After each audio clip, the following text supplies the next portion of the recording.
നമസ്തേ. ഭഗവത്ഗീതയിലെ 1-ാം അധ്യായമായ അർജുന വിഷാദ യോഗയിലെ 13-ാമത്തെയും 14-ാമത്തെയും ശ്ലോകം. തതശങ്കാശ്ച വീര്യശ്ച പണവാനകഗോമുഖാഃ സഹസൈവാഭ്യഹന്യന്താ സശബ്ദസ്തു മുലോ അഭവത്. തതശ്വേതൈർഹയൈർയുക്തേ महति स्यन्तने स्थितौ माधव पाण्डवाश्चैव ദിവ്യൗ ശങ്കൗ പ്രതത്മതുഃ.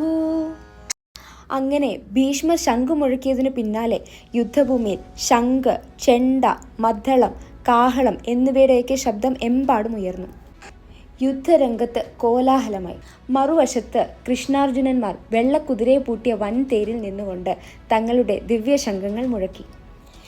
ഭീഷ്മരുടെ ശംഖുമായി താരതമ്യപ്പെടുത്തുമ്പോൾ കൃഷ്ണാർജുനന്മാരുടെ ദിവ്യമായ ശംഖാണ്.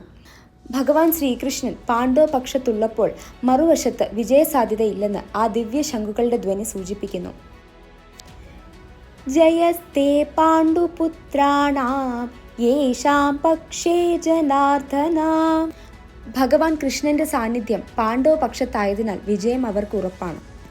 എവിടെയെല്ലാം ഭഗവാന്റെ സാന്നിധ്യമുണ്ടോ അവിടെയെല്ലാം ഐശ്വര്യദേവത വാഴുന്നു. ഭാഗ്യദേവത ഒരിക്കലും പ്രിയതമനെ വേർപിരിയാറില്ല. ശ്രീകൃഷ്ണന്റെ അഥവാ സാക്ഷാൽ വിഷ്ണുവിന്റെ ശംഖധ്വനി അർജുനന്റെ വിജയത്തെയാണ് സൂചിപ്പിക്കുന്നത്.